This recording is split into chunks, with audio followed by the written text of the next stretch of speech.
I'm Chris's sister. Those are the two dogs, and this is Chris's project. All right, go. Hello, and welcome to my presentation on solving the global food crisis.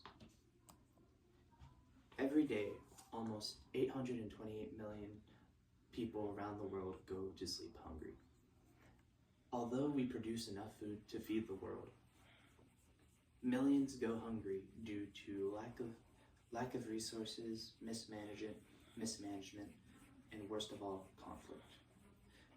Today I'll be talking about a topic I've researched extensively using sources such as US reports, UN speeches, as well as documentation, as well as ProQuest articles found online. But the first reason is what's causing the global food crisis.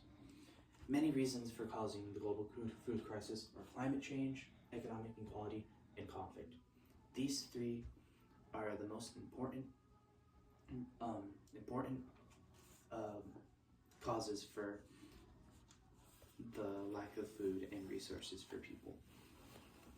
According to UN sources, almost 76% of American wasted food in higher earning states such as California, Texas, and even New York City.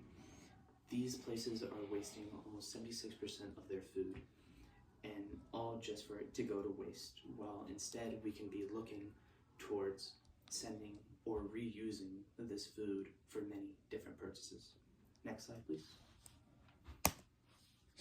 The global effects on hunger.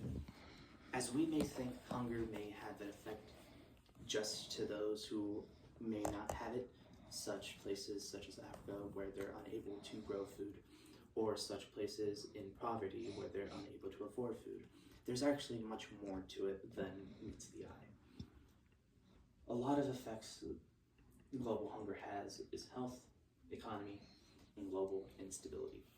These are the major effects due to the food crisis going on. In such states such as ProQuest articles recite Africa, one of the most well-known places to have such refugee camps, homeless, and even lack of food. They're struggling ways with health, as shown in UN reports. Almost 40% of all their young of the ages between 1 and 5 suffer from lack of growth and malnutrition due to the lack of food and resources they had in their times. For the economy, this boosts food prices for everyone, as what used to be for us only be $1 for a bag of chips or for just simple groceries for only $100, to them could cost hundreds and thousands just for simple necessities to make their lives steady. And when the economy goes, and when their people go bad and the children go bad, their entire economy collapses, relying on foreign aid as UN sources provided. Next slide, please.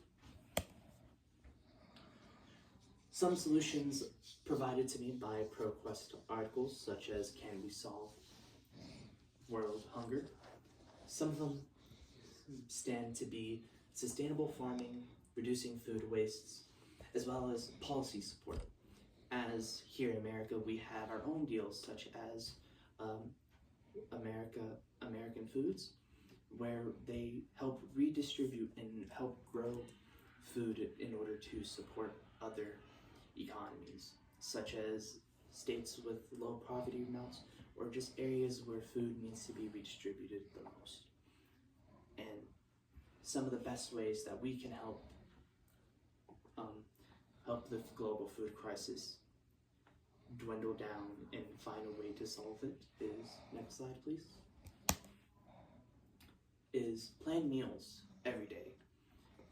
We can all go out of our way, instead of wasting excess food, make enough for what we need, know what you want.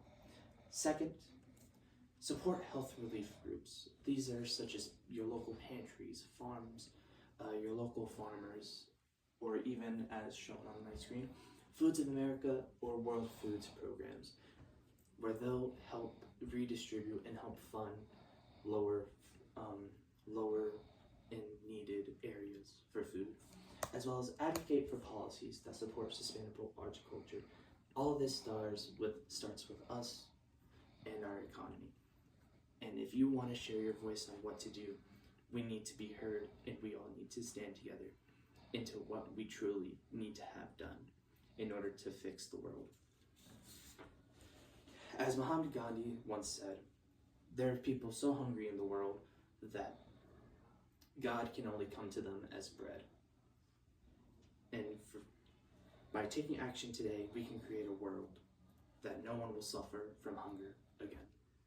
Next slide. Together, we can fight hunger and build a better world. Thank you all for your time. Yay!